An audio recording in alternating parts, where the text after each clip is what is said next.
کل آپ حضرات نے یہ بات فرما لی تھی کہ سورہ بقرہ کی آیت نمبر جو 170 اور 171 ہے یہ مشرکین کے بارے میں نازل ہوئی ہے کہ جو قرآن کے مقابلے میں اور حضور صلی اللہ علیہ وسلم کے فرمان کے مقابلے میں اپنے آباء و اجداد تو ان کی پیروی کرتے تھے اور یہ کہتے تھے جی ہم تو اپنے آباء و اجداد کی پیروی کریں گے۔ اس کا اس تقلید کے ساتھ کوئی تعلق نہیں ہے کہ جو شرعی تقلید ہے اور جو فقہ کے امام تو ان کی تقلید کی جاتی ہے، ان آیات کا اس کے ساتھ کوئی تعلق نہیں ہے۔ بعض لوگ اس طرح کی جو آیات جو مشرکین کے بارے میں نازل ہوئی ہے وہ پڑھ کے تو یہ ثابت کرتے ہیں کہ دیکھو جی یہ جو لوگ حنفی ہیں، شافعی ہیں، مالکی ہیں، حنبلی ہیں، کہ یہ دیکھو جی نعوذ باللہ یہ اپنے آباء و اجداد اپنے بڑوں کی پیروی کرتے ہیں اور ہم حضور صلی اللہ علیہ وسلم کی پیروی کرتے ہیں، یہ غلط تاثر دیا جاتا ہے۔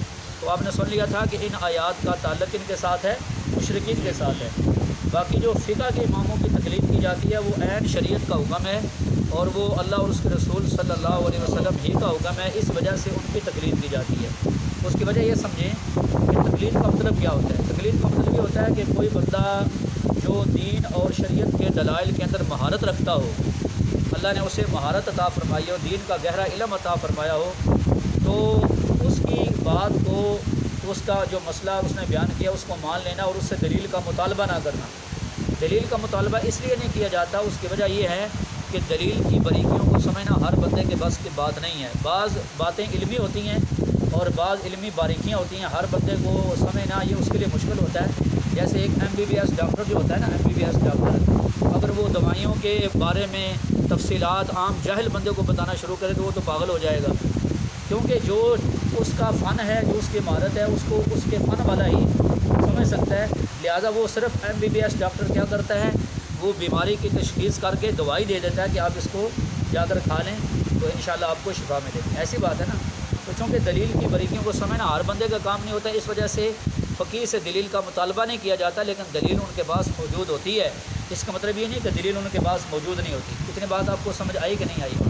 اچھا، دوسری بات یہ سمجھیں، یہ جو تقلید ہوتی ہے نا، فقہ کے اماموں کی جو تقلید کی جاتی ہے تو یہ اس لیے کی جاتی ہے میرے بھائیوں کہ قرآن پاک میں اور حضور صلی اللہ علیہ وسلم کی حدیث میں دو طرح کے مسائل ہیں۔ یہ مختصر سی گفتگو ہوگی لیکن آپ نے اگر توجہ سے سنی تو انشاءاللہ اس کا فائدہ بہت ہوگا۔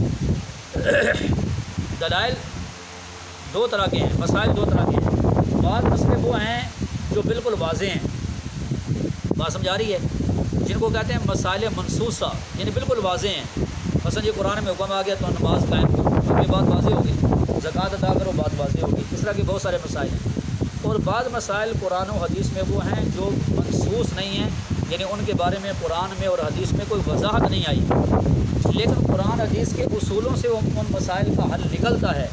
تو جن کو اللہ نے گہرا علم عطا فرمایا، جن کو فقیہ کہتے ہیں، عام عالم کو فقیہ نہیں کہتے، جس کو اللہ نے دین کا گہرا علم عطا فرمایا تو اس کو فقیہ کہتے ہیں۔ تو ان فقہاء کرام کو اللہ نے صلاحیت دی کہ انہوں نے قرآن حدیث کے اصولوں سے وہ مسائل حل کیے، تو ان مسائل میں ان کی تقلید کی جاتی ہے، مطلب ان کے فتوے پر اعتماد کیا جاتا ہے۔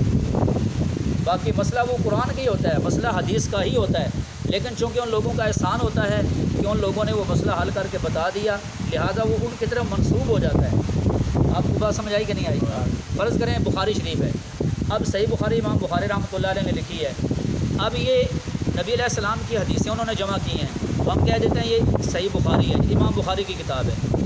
اب اس کا مطلب یہ تو نہیں ہوتا کہ یہ حدیثیں امام بخاری کی اپنی باتیں ہیں، کیوں جی بولو نا، یہ جو کہتے ہیں نا بھائی صحیح بخاری امام بخاری رحمۃ اللہ علیہ کی کتاب ہے، تو اس کا مطلب ہرگز یہ نہیں ہے کہ یہ حدیثیں امام بخاری کی اپنی باتیں ہیں، بلکہ یہ باتیں تو نبی علیہ السلام کی انہوں نے نقل کی، لیکن چونکہ محنت انہوں نے کیا، کام انہوں نے کیا، لہٰذا ان کی طرف کیا ہو گئی، منسوب ہو گئی، ان کی طرف نسبت ہوگی۔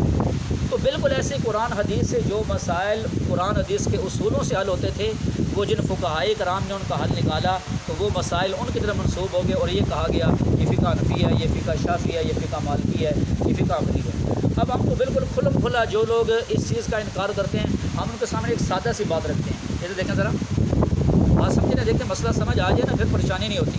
آپ توجہ سے بات سنیں گے نا مسئلہ سمجھ آئے گا۔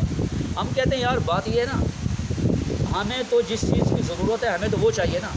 فرض کریں ایک بندہ مسافر ہے، اسے سواری چاہیے، ایک بندے کو بھوک لگی ہے، اسے کھانا چاہیے، ایک بندے کو پیاس لگی ہے، اسے کیا چاہیے، پانی چاہیے نا۔ ہم نے تو بھی دین پر عمل کرنا ہے۔ تو آپ اگر ہمیں فقہ کے بغیر اگر آپ ہمیں سارے مسائل کا حل نکال کے دے دیں تو ہمیں ضرورت نہیں ہم کسی امام کے پیچھے چلیں۔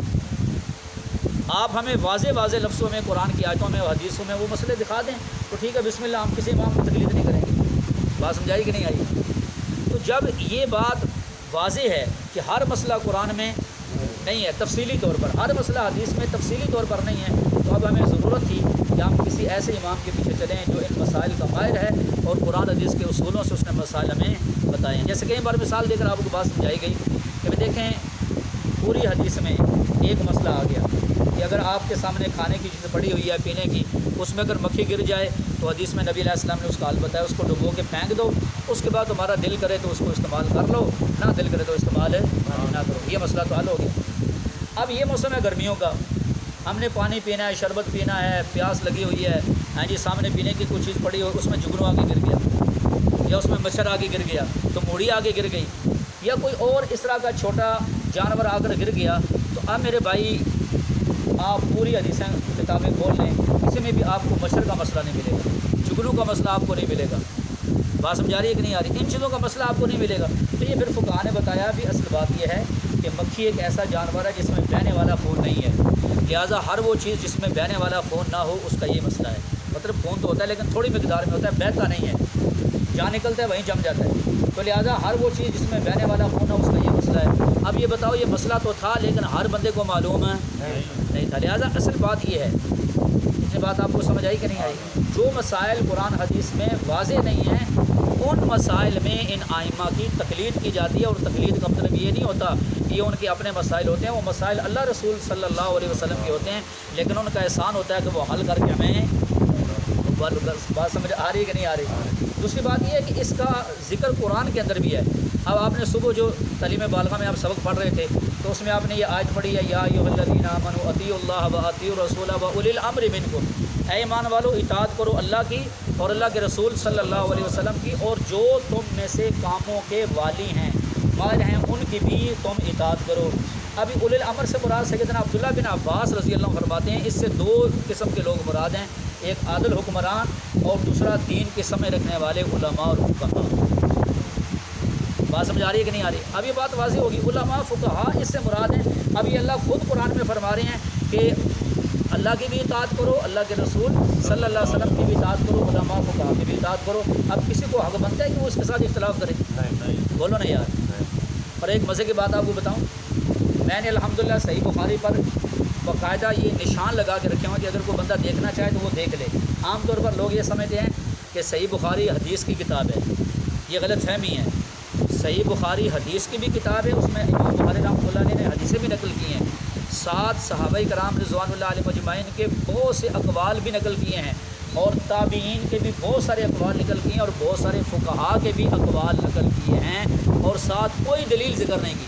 فلاں صحابی یہ فرماتے ہیں اس مسئلے پر یہ فتویٰ ہے، فلاں امام یہ فرماتے ہیں یہ فتویٰ ہے، فلاں امام کا یہ فتویٰ ہے، لیکن ساتھ کوئی دلیل ذکر ہے، اسی کا نام تقلید ہے۔ اسی کا نام کیا ہے؟ بولو نا یار، اسی کا نام تقلید ہے۔ اور آپ کو بتاؤں یہ جو سیاہ ستہ کے امام ہیں، امام بخاری، امام مسلم، ترمذی، ابو داؤد، نسائی، ان میں سے ہر امام کسی نہ کسی فقہ کے امام کا مقلد تھا۔ اب آپ اندازہ لگائیں جو حدیث کی کتابیں لکھ گئے ہیں وہ تو فقہ کے اماموں کے مقلد ہیں، اور آج میں اور آپ جن کو چار حدیثیں آ جائیں یا علی محمد جیسے لوگ جو انجینئر ہیں ماشاء اللہ سکول پڑھے ہوئے، تو وہ آج کہتے ہیں جی ہمیں تو فقہ کی ضرورت نہیں ہے، ہمارے پاس قرآن کے ترجمے حدیث چھپی ہوئی، ہمیں تو کسی کے پیچھے چلنے کی ضرورت نہیں۔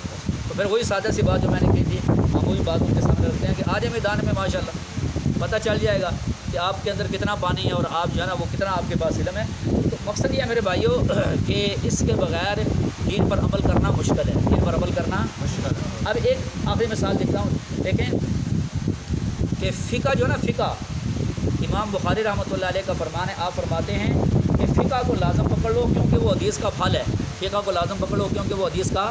اب دیکھیں مثال کے طور پر قرآن پاک میں بہت ساری آیات ایسی آتی ہیں جو بظاہر یہ نظر آتا ہے کہ یہ ایک دوسرے کے مخالف ہیں، ایک آیت میں کچھ ہے دوسرے میں کچھ ہے، یا قرآن پاک میں بسا اوقات ایک لفظ آتا ہے جس کے کئی مفہوم لیے جاتے ہیں، کئی مفہوم نکل سکتے ہیں۔ ایسے ہی حدیثوں آپ پڑھیں گے تو آپ کو حدیث کی کتابوں میں کئی حدیثیں ایسے ملیں گی جو بظاہر نظر آئے گا یہ حدیثیں تو ایک دوسرے کے خلاف ہیں۔ مثلا بعض حدیثوں میں آئے گا کہ نبی علیہ السلام نے رفع یدین کیا ہے، بعض میں آئے گا نہیں کیا، بعض حدیثوں میں آئے گا نبی علیہ السلام نے کندھوں تک ہاتھ اٹھائے ہیں، بعض میں آئے گا کان کی لو کے قریب تک اٹھائے ہیں، بعض میں آئے گا کان تک اٹھائے ہیں، کان کو لگائے ہیں۔ بعض حدیثوں میں آئے گا کہ نبی علیہ السلام نے اونچی آواز سے آمین کہی ہے، بعض میں آتا ہے کہ آہستہ آواز سے آمین کہی ہے۔ اب بندہ سوچتا ہے یار ایک ایک مسئلے پر کئی حدیثیں ہیں، تو اب یہ فیصلہ کیسے کرے گا میرے بھائیوں؟ تو یہ فیصلہ وہ کرے گا جو دین کا ماہر ہے۔ نہیں سمجھ آئی؟ اور بھائی طب کی کتابیں چھپی ہوئی ہیں نا، حکمت کی، ڈاکٹری کی، تو بخار کے 100 نسخے لکھے ہوتے ہیں ایک کتاب میں، سر درد کے 50 نسخے لکھے ہوتے ہیں، لیکن کیا خیال ہے میں اور آپ کتاب خرید کے لے آئیں اور اس میں سے نسخہ اٹھا کے استعمال کرنا ہمارے لیے صحیح ہے؟ ہاں یہ MBBS ڈاکٹر بتا سکتا ہے کہ کون سا نسخہ کس حالت میں استعمال کرنا ہے، تو یہ فقیہ بتائے گا کہ کون سی حدیث پہلے زمانے کی ہے، کون سی بعد کی ہے، کس پر عمل کرنا بہتر ہے، کس پر عمل کرنا زیادہ بہتر ہے۔ تو یہ ساری تفصیلات ان فقہا کے بغیر بندہ سمجھ نہیں سکتا۔ اس لیے تقلید کا جو مطلب لوگ یہ لیتے ہیں نا کہ تقلید قرآن حدیث کے خلاف ہوتی ہے، یہ بات بالکل غلط ہے۔ مثال کے طور پر امام اعظم ابو حنیفہ رحمۃ اللہ علیہ، جنہوں نے فقہ حنفی کو مدون کیا، سب سے پہلے لکھوایا ہے، حضرت رحمۃ اللہ علیہ فرماتے تھے جب ہمارے سامنے کوئی مسئلہ آتا ہے پہلے ہم اس کا حل قرآن سے لیتے ہیں۔ کہاں سے لیتے ہیں؟ قرآن پاک سے۔ اگر حل مل گیا ٹھیک ہے، نہ ملے پھر ہم نبی علیہ السلام کی سنت سے حل اس کا تلاش کرتے ہیں۔